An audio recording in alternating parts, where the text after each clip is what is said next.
7:36. Good morning to you, watching and listening to Breakfast with Stephen and Anne. We were talking earlier about your favourite Christmas song. Oh, yes. Alison says, I can't believe that Driving Home for Christmas tops the charts. It's so dreary. Yes, I personally like the upbeat songs, like All I Want for Christmas, Wombling Merry Christmas, and the like. Feliz Navidad. What's that? Feliz Navidad. Feliz Navidad. It's Happy Christmas. Good one, that. I've missed that one. Spanish. I want to wish you a Merry Christmas. All right.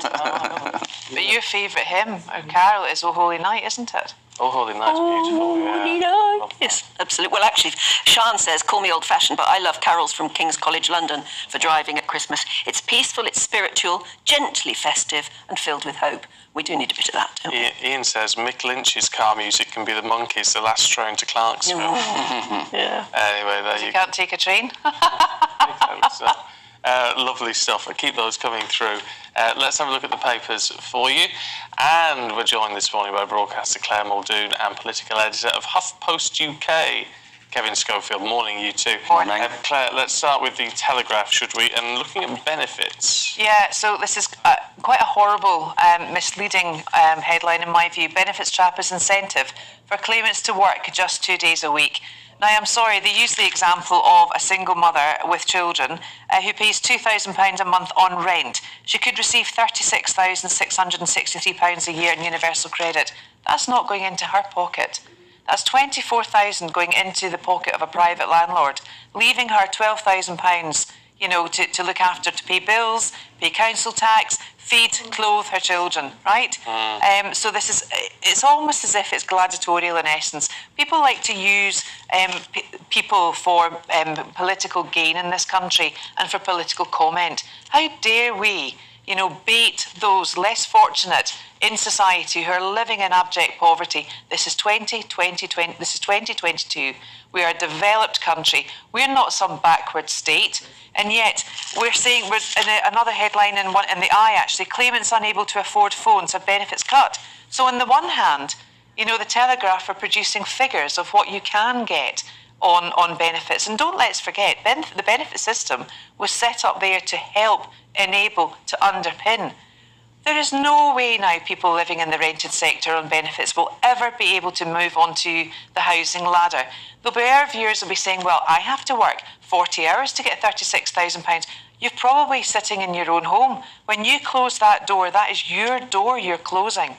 Plus, you've got more security. You're living in the private sector, the rug can be taken from under your feet within 2 months. Can I just say, though, £2,000 a month in rent? Yes. God, is that what it's costing? Oh, my goodness. Yes. Yes. Even more in London. Yeah. Rents are going through the roof. They really are. Yeah. That's absolutely ridiculous. And in that case, she was a single mum as well, Yes. so she's got children to look after. Yes. And I think instead of demonising people on benefits, and yet there was a report by the City and Guilds on Wednesday or Thursday of this week to say that I think it was 27% or 15% of young people did not ever think they would actually work. So they were quite content. That's a separate issue. I'm not talking about that. I'm talking about families who are needing help. We're all needing help. I think we are very quick to judge. We're so quick to judge. But I think the media does that a lot, don't Well, that is what they've just done. It makes a good story to just sort of demonise. And it Certain whips sections of the media. whips up Definitely, frenzy. yeah. It's so wrong. And yet, if it's so easy for them to get their benefits cut, and yet it's very, very difficult to get it reinstated. And these are people who are pawning their phones because they don't have access to internet. Well, go to libraries, go to wherever. It's not as simple as that. It really isn't. Well, Meanwhile, Kevin, you found in the Telegraph the story about the fact that everybody's a bit worried that a lot of elderly people, particularly because they take this thing so seriously, will turn off their heat even in this cold in order to try and save money and keep eating. Well, yeah, that's right. I mean, if you remember, in November, it was a mild November, so people weren't probably putting their heating on as much, but now it's a proper cold snap, and it's kicking in the fact that energy prices have gone through the roof compared to last year and the year before. And in a way, it's not surprising, although it is quite depressing, that elderly people, as you can understand, they're looking at their bills going up and they're thinking, where can I save money? I won't put heating on quite so much, but if it's like -10 outside, as the weather forecast was saying earlier, people could die in those circumstances. What is in place? Because there must be stuff in place for. I mean, I don't know where you draw the line. Over 75.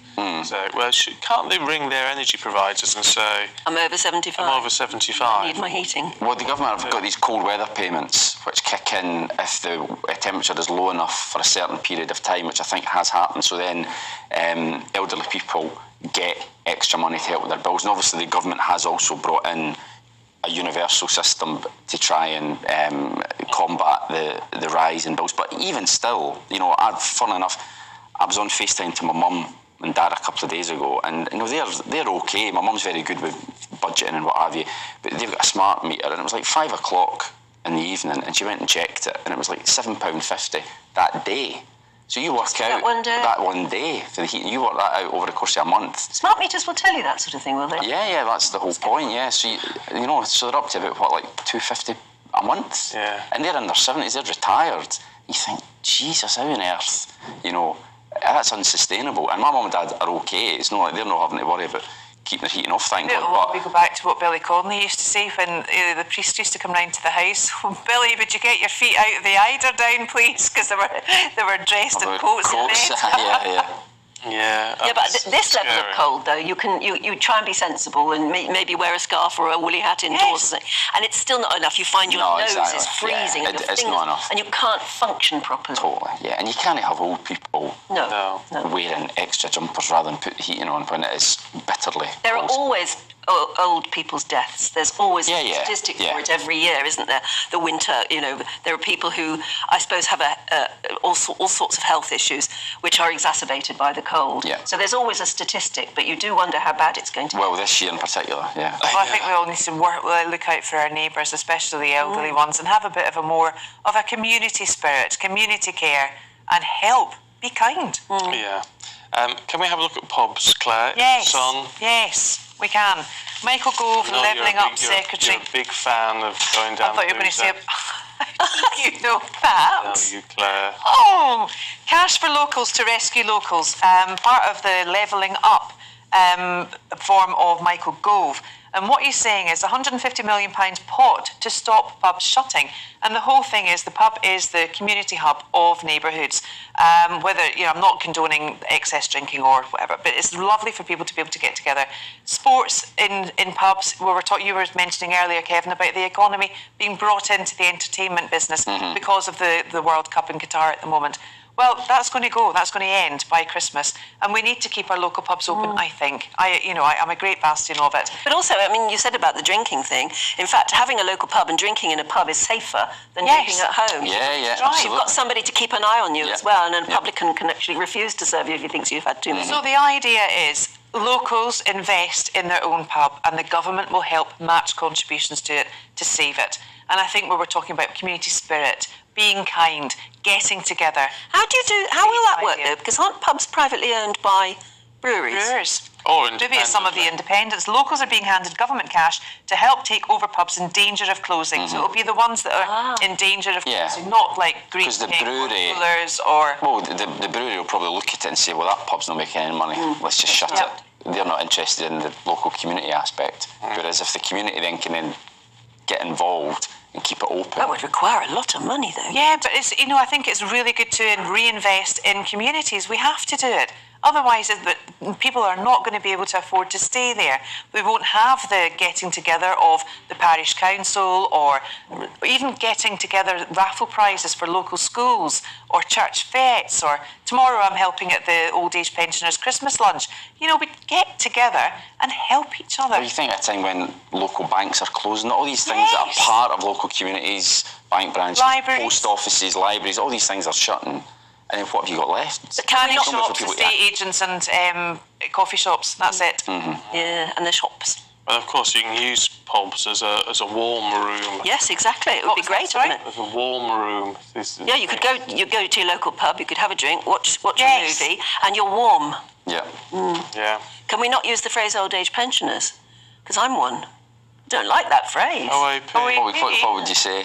Elderly, you wouldn't want that either, I would wouldn't you? want elderly either. Well, no, there has to be a classification. Senior citizen. No, that's worse. No.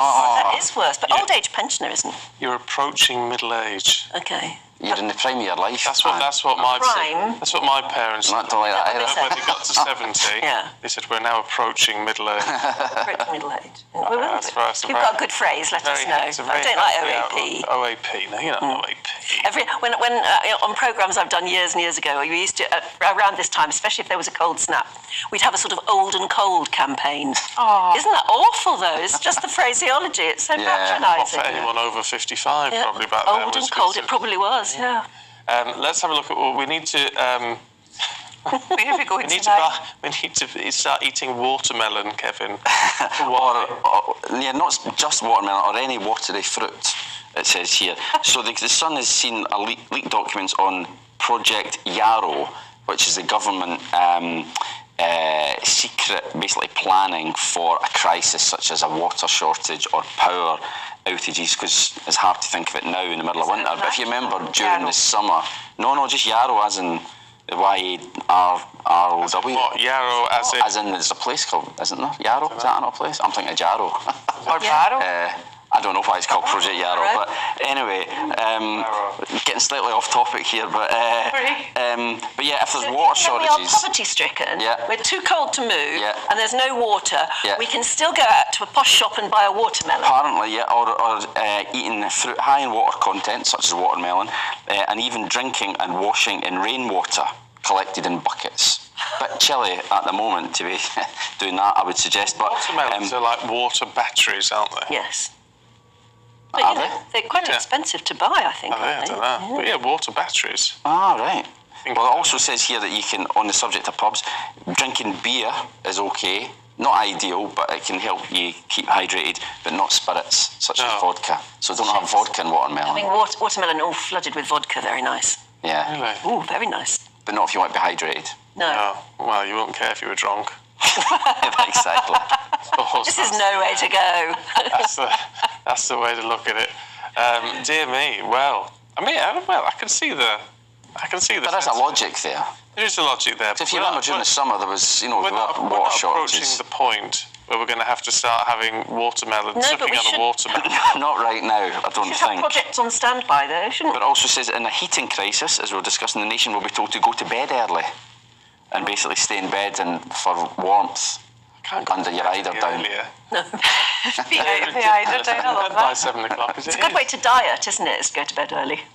Yeah. You just don't stay up and eat then. Yeah. Wake up Miserable hungry though, isn't instead. it? You just Well, lie there a hungry. really good recommendation if you are trying to get to sleep, watch Harry and Meghan on Netflix, because it just does it. You just like... That's what okay. everybody is. So you haven't watched any of it yet? no. No, Puts you to I wouldn't. It just Puts isn't. anyone to yeah, sleep. it really does put you to sleep. You start thinking of other things you can do while you're watching it. You think that's not a good program, is it? Yeah. No good. I shan't be watching it. I just can't bring myself. Do you know, I feel so strongly about it now. I really want to cancel my Netflix subscription. Really? I like watching Friends on Netflix. But you've watched the first I know them episodes. inside out and back to front. Yeah, Friends. No, that's it. But you've I've only watched watched. Harry Well, and I've watched the first three. Yeah. Oh, well. That's So you all watched them there then? is. I watched yes, I've watched them, but they are mind-boggling. You're not going to watch the next three? They're coming out. Is it next week they're coming Yeah. out? I don't want Thursday. to watch it. I bet I will. You will. I don't want to. Yeah. It's a guilty thing watching it at the moment. I think it's journalistic integrity. Well, yeah, that's what I was Find out hoping you what's might going say. on. So have you watched every one of them? Oh, I fell asleep. Yeah. And I've had too much on. I was I think one and a half Colleen- I've watched. I think unless you're a royal reporter or a showbiz reporter, I think citing journalistic integrity watching that is a little bit far.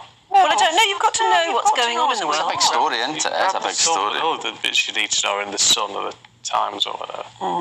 Anyway, that's just me. I refuse. Still give me those look. That look. Anyway, Claire Muldoon, we may let you back in the next hour. Kevin Schofield, you're very welcome. Oh, thank you, Stephen. Now, calm down, everybody. Anyway, look, we'll We'll move on.